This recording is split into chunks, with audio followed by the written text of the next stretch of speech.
I fly almost every week somewhere in the country. I was in North Carolina yesterday. I'm planning a trip to Ohio and Kentucky and Wisconsin right now.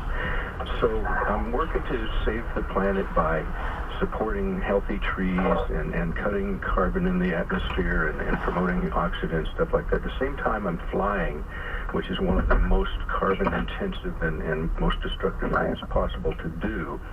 Part of my dilemma is there are so few people doing this that if I don't, then somebody else is going to be making the same flights.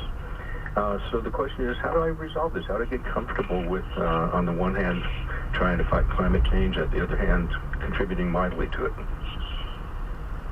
Well, I think you bring up a lot of really good... Whoops, did we lose Christian there? Hang on, That sounds like it. I think... Go ahead, Christian, start over. I'm sorry, we lost you for a second. Yeah, sorry about that. I said, I commend you for your work. I said, and it's really, you presented it in a really thoughtful manner.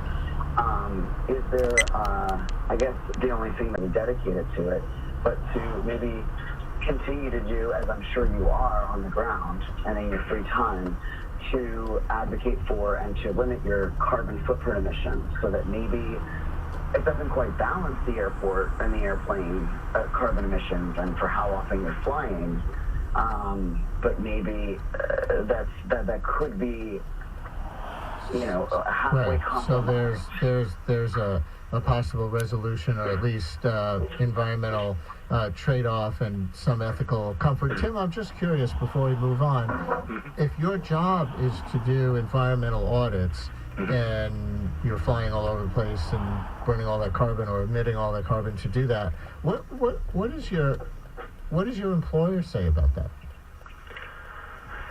Well, they're in the same basic bind I am. I mean, it's you have to do the audits if you're going to promote the program, and